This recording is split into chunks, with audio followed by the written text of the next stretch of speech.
talk about Yeah, Kickstarter? let's talk about Kickstarter because that's been quite an adventure. So Yeah. did you do Kickstarter on your first book? No, this No. is my first time. So, what I did, like we said, the first book is was a learning curve for me. So, I took that book and I did what a lot of authors do. You write it, you send it to Amazon, you're like, "Woohoo, my book's on Amazon." And then you send all your family, your friends, and your social circle to Amazon, and they make all their purchases that big rush, and then Amazon takes 40% right off the top. And then you have to pay the $4.20 to have it printed. So that doesn't leave a lot of meat on the bone. So I find that to be bad business, bad math. So I learned from that. And so this time I'm using Kickstarter as a pre order. My book's all finished. I'm releasing it to Kickstarter first because, and now I'm sending my family, my friends, and my social reach to Kickstarter. Yes, Kickstarter takes 10%, and I could have just released it on my website and done a pre-order there, but I find the game of Kickstarter, the urgency of Kickstarter way worth the 10%. So it's been fun.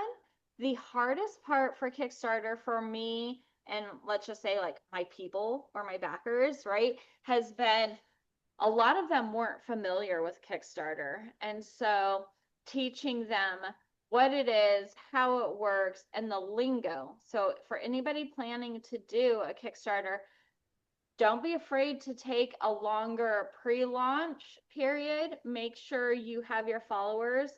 um, I know they say to have a minimum of 25 pre-launch followers. I had 94. Because the conversion rate really isn't that great. They say on average, so if you have 100 followers, they say like 10 to 20% will convert to actual backers. And mine, I think, has been around 36%, That's really which is good. what, but it, yeah, comparing, but like still, right? You're like, so you followed me, but you didn't convert. So it's not over though. We got 10 more days, right? So maybe they're just waiting. And I do like that. I think Kickstarter sends some last minute like Does. email. It's ending, right? Yeah, some little FOMO, right? Right. But I have a theory on it. Okay.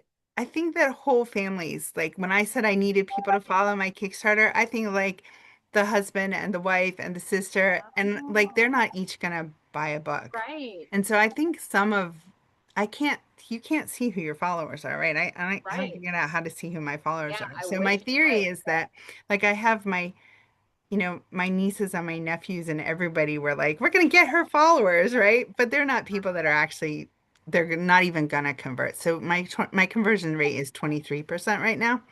And I had 65 when I started. Okay, very good. And that's Um, great too. well, they were all hard earned, right? I don't know about you, but mine were like every one was like a phone call of like, here's what Kickstarter is, here's how you create your account. Okay, give me your phone. I'll help you follow me, right? And Right. like each one of those was they're high touch. Yeah. Yeah. Um, Um, Same. I had a few people that were like, I tried to back you, but I couldn't. There was like a weird yeah. password glitch. Did you have any of that? No, but some people were like, I don't like Kickstarter. I don't want to make an account, but I want your book. So we've had to sort of work around a little bit of it, but Yeah. most of the people like eventually got on board. But I think that having them do the following made them create the account, so that made backing easier. Yeah. So I do think that that is an important element. And I think if I was doing it, I didn't understand that I thought Kickstarter, like a person at Kickstarter was going to review my campaign and approve it to go live because I read that it can take 3 to 5 days to do it. Oh, it went live right away, didn't it? Right? Or like, but just my pre-launch page. Like I thought it was 30 seconds. Did that happen for you? And it just, bloop, and then it Yeah. was like, okay, here's your link. And I was like, wait, I thought that was going to be like a week. So I read this book. It's a I read that book Kickstarter too. Bible, Yes. and she has a new version just coming out, but Uh-huh. I It's a think different people are color, just right? It's like pink. red or something, Yeah, pink. like Hmm. maybe a magenta. Yeah. So I read this and recommend anybody who does. I have two Bibles when it comes to the book writing process. This is Evie Jones, and she does a lot of like YouTube. She does. She's great. Yes, I watched all her videos. I read this book probably a couple of times, and then Athena's book for Kickstarter. Um, but yeah, it's you had earlier mentioned if I would do Kickstarter again.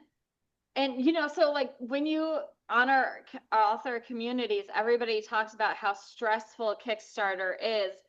And for me, it actually hasn't been Oh, stressful. I find it very fun, but I think it's because I read the books, I talked to people, and I did a lot of the stress. I feel like this month before was stressful, but hmm. the launch itself I find fun. And maybe because we both reached our, funding so Yeah. fast. Thank you, everybody. Um, that took a lot of the stress out of it, right? Yeah. So, but yeah, so I recommend Kickstarter to everybody So now. how did you end up on Kickstarter? Like, what was your path to like, did you already know about Kickstarter? Were you already like on Kickstarter as like a person who looks for campaigns and No, how'd I that was happen? on it. I've backed campaigns before. Like I bought the stair slide. I don't know if you Nice. know what that is, No. but like Is it it awesome? it is. It goes on your stairs and your kids turn it into a slide. Oh, that's pretty fun.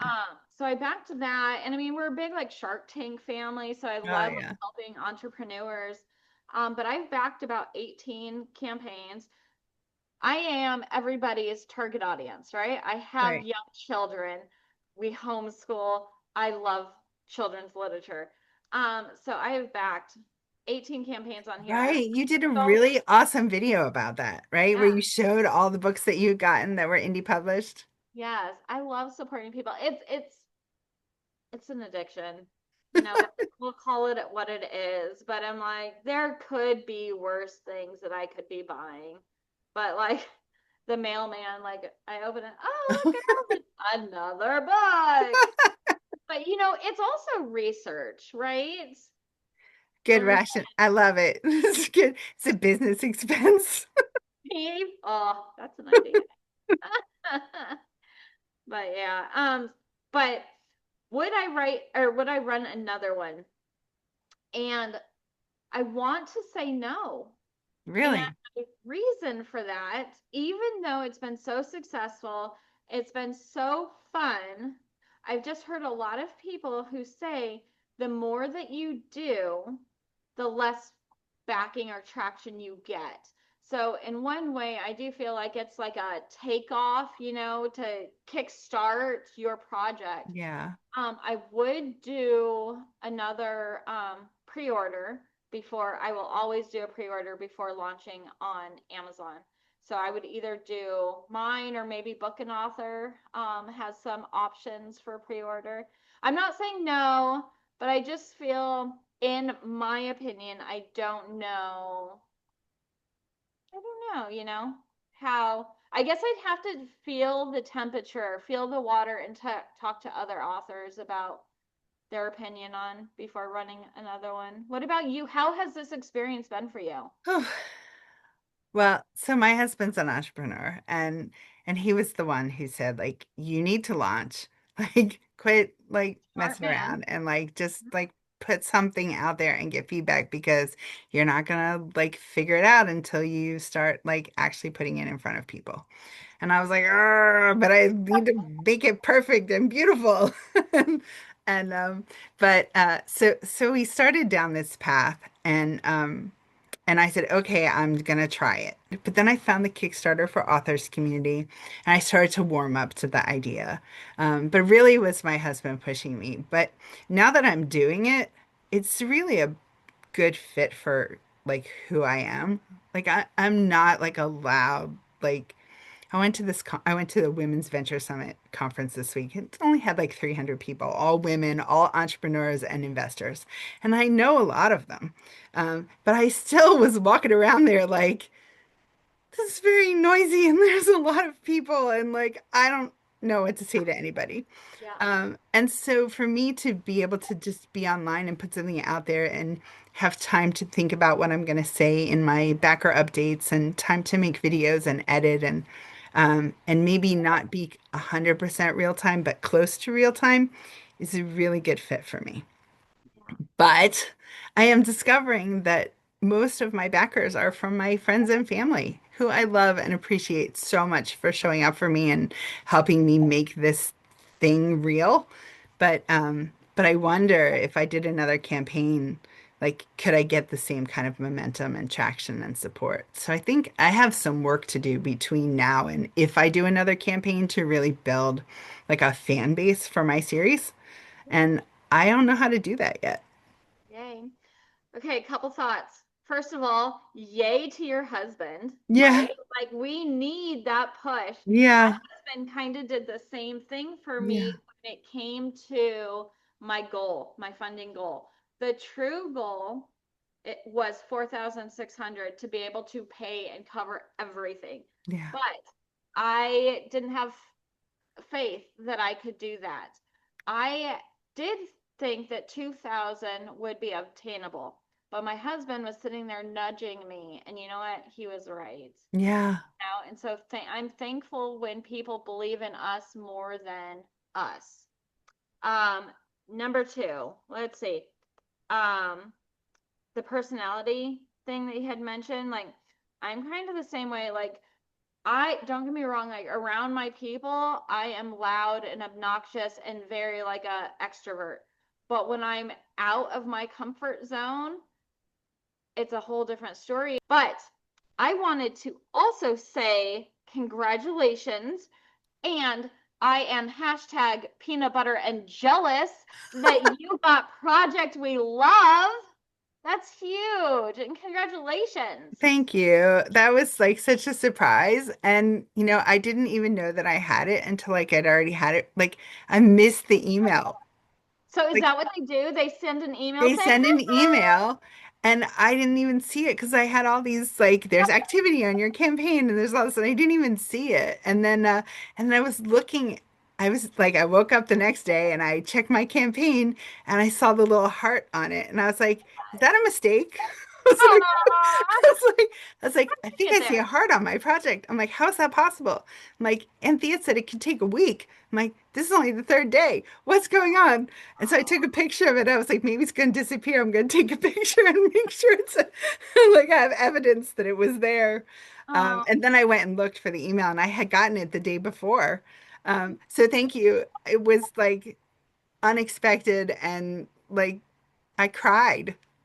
Like oh, I was just like, ah, somebody liked my thing, you yay. know?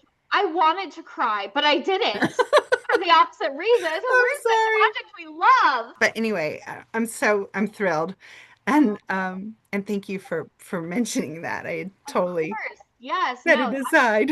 huge. My book is written. I still have to do the layout, like Mm-hmm. that set up the file to go to the printer, but the book is, I mean, you saw it. It's written, it's illustrated. It's the book itself is done. I'm just going to use the money for the printing.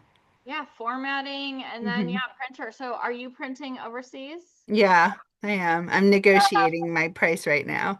Because it's a bit high.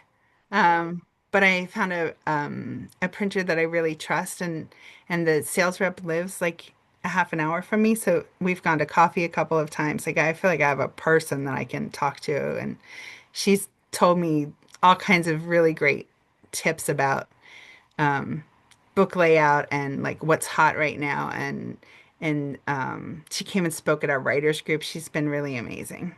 I love that. Yeah. If you have any questions, let me know. I've talked to lots of printers too, and Yeah. got copies and whatnot, but that's a whole different And conversation. I saw the pictures, I think just this morning that your book is printed and you have pictures and that's amazing. It's so exciting seeing that, you know, it's just So then how long is it from when that happens to when the books actually get to you? so they should get on the boat, ship. They're Um, boarding with their little September passes. 29th is the plan, Okay. right? Okay.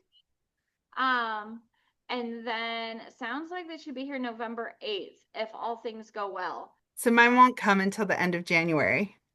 Okay, that's when Um, I released my first book was here. yeah, So, and it was fine. You might just want to wait for like if you have a launch party, just maybe push it to February, let people have a month, from that buying fatigue. that's true. That's true. But I had a launch party in June. That was like a soft launch where I had the kit available and I told people about the book and I read the story and we had about 75 people. nice. So and we did like balloons and we gave away popsicle ice pops and that was really fun, but I wasn't selling anything. But I was thinking that I would do when the books finally come, I'll do another party. That we did a really big launch party for my spaghetti book and like Yeah, it wasn't a money maker. It was more about like a like thank celebrating. you. Yeah. We have to celebrate these milestones. Yeah, I think that's important. And I also think it gives us something to talk about and sort of, you know, builds awareness and all those things are valuable even if they are not money makers. Yeah. Yeah. Now, okay, tell me what's your handle for social medias? So P and V are kittens, all the words spelled out. So the letter P, the word and V, the word R, and then kittens. So I don't know if I would do that again because it's hard to type, but that's what it is. And that's my domain. Um, you chose to do like a more generic name, right? That can cover all your different brands and it doesn't have your name in it. Yeah, so page 32 publishing is what I have it listed under, all the handles and the website. Two more questions for you. Do we have Yeah. time for two more? Yeah, sure. Okay. All right. Have you ran any ads for your Kickstarter? I haven't. Have you done ads? No, but I thought about it. I thought about it too, but I'm allergic to spending money, any more money on this Are you? project. Well, no, just I just feel like I've already like put so much time and effort into it. I don't know, and I haven't done it before, so I don't feel like like I want Yeah. to do some research first. On that note about spending money for my campaign, I did do that. I did door hangers, Nice. I did bookmarks, and I have a big ad on my window. I can't say that was a mover. The biggest thing is personal DMing in a Yeah, genuine that's the way. thing. Highly recommend that. Yeah. Okay, my last question. When you were considering running this Kickstarter, how much did you let fear dictate your decision making? Like, were you afraid of failure? I think at the very beginning I was, and then I decided that I'm just going to use it as a learning experience. And even if my campaign was a total flop, like I could just reboot it and put it out there again a week later. And so I decided to not be scared of it.